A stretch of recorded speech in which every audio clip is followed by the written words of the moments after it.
Quinta giornata di campionato calcio 5 Serie B Girone C, seconda partita in casa per il Futsal Genova. Dopo l'inaspettato pareggio contro il Pistoia dello scorso weekend, i padroni di casa devono riguadagnare qualche punto in classifica nell'incontro con Calcetto Poggi Bonsese. Ed ecco perché al primo minuto è fondamentale rompere il ghiaccio. Ortisi spiazza la difesa giallorossa passandola al piede veloce Foti, che di soppiatto si infila sulla sinistra e segna il primo gol della partita. Il Poggi Bonsese prova a tenere il passo. Quarto minuto di gioco, Derzai fa pressing in area avversaria accompagnato da Cassioli che è in posizione ottimale ma che calcola male la distanza. Dopo ripetute azioni da entrambe le parti che però non trovano degne conclusioni, ecco che al 12° Offidani intercetta la palla in contropiede, recupera terreno e si appoggia a Recchini, il quale solo davanti al portiere segna il 2-0 e riscalda i cuori della squadra. I bianco-blu ritrovano la carica. 13°, calcio d'angolo. È pronto, prontissimo a ricevere Ortisi, meno pronto il portiere solmonese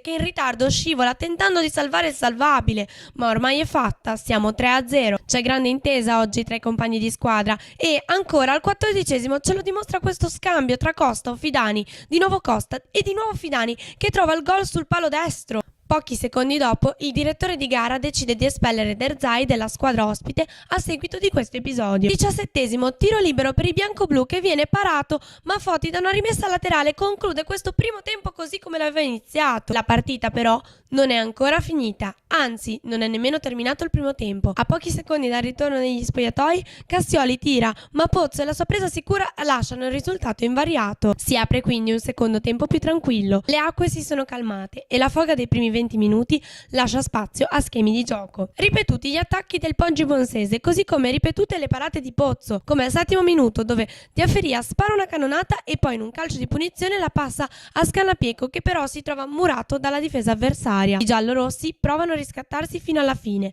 17°, gli sviluppi di un calcio di punizione fanno sospirare gli spalti, ma il neontrato portiere Sacco non lascia loro questa soddisfazione. Chiude la partita l'ultima azione del futsal. Foti, non pago già dell'ottimo risultato, cerca la tripletta, invano. Qui al Paladiamante il futsal recupera il secondo posto in classifica.